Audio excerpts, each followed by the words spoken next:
கரெக்டா நைட்டு 9:15 மணிக்கு தாசா மக்கள் ஸ்டாரன் சாலையில வெள்ள மசூதி அக்பரி மசூதி எதிர்க்க ஒரு 15 பில்லி திடீர்னு கீழே விழுந்துது சார். தானா விழுந்திருக்கு. அதுல 5 பேர் காயப்பட்டிருக்காங்க. 5 பேரும் நம்ம அரசு மருத்துவமனையில் அனுமதிப்பட்டு சிகிச்சை பண்ணிட்டு இருக்காங்க.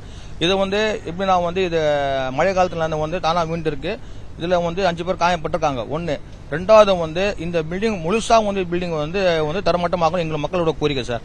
எனக்கா இப்போ பாதிக்கப்பட்ட அந்த பில்டிங் மட்டும் இடிச்சிருக்காங்க.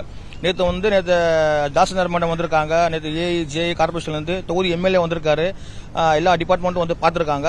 அவங்களுக்கு வாக்குறுதி கொடுத்திருக்காங்க. நாளைக்கு காலையில அவங்க நம்ம கரெக்டா அந்த முழுசா அந்த பில்டிங் டெமாலிஷ் பண்ண சொல்லியிருக்காங்க. இப்ப மக்களாக என்ன கோரிக்கைனாக்கா அந்த கடை மட்டும் அந்த பில்டிங் மட்டும் கிடையாது, ஒட்டுமொத்த பில்டிங் டெமாலிஷ் கண்டிஷன் இருக்குது. மொத்தமொத்த பில்டிங்கை தரைமட்டம் ஆக்கி இங்க இருக்கிற பொதுமக்களுக்கு வாழ்வாதார பிரச்சனை ஒன்றும் வராம உயிருக்கு ஆபத்து இல்லாம நான் பண்ண கோரிக்கை. அதே மாதிரி ரெண்டாவது கோரிக்கை என்னன்னாக்கா 2 வருஷத்துக்கு முன்னாடி இதே தாசமாக்கான் 4வது தெருவில் உள்ள ஒரு புளு பில்டிங் சொல்ல ஏரியா இருக்கு. அதுவும் மாதிரி 3 கட்டண பில்டிங். அது அந்த பில்டிங் கூட டெமாலிஷ் கண்டிஷன்ல இருக்கும் போதே நம்ம ஜோன் ஆபீஸ்ல போய் ஒரு மனு கொடுத்துருவோம். பொதுமக்கள் சார்பாக மனு கொடுத்துருக்கோம், எம்எல்ஏ கிட்ட மனு கொடுத்துருக்கோம், கவுன்சிலர் மனு கொடுத்துருக்கோம். அந்த பில்டிங் டெமாலிஷ் பண்ணுங்க சொல்லிட்டு மனு கொடுத்த பிறகு எந்த நடவடிக்கை யாருமே எடுக்கல ஜோன் வைஸா.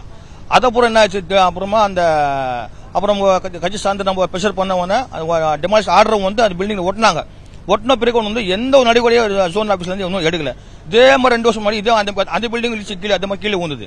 கீழே எந்த யாருக்கும் சேதாரம் நைட்ல காலையில வந்திருக்கு. சேதாரம் ஒன்றும் இல்லை.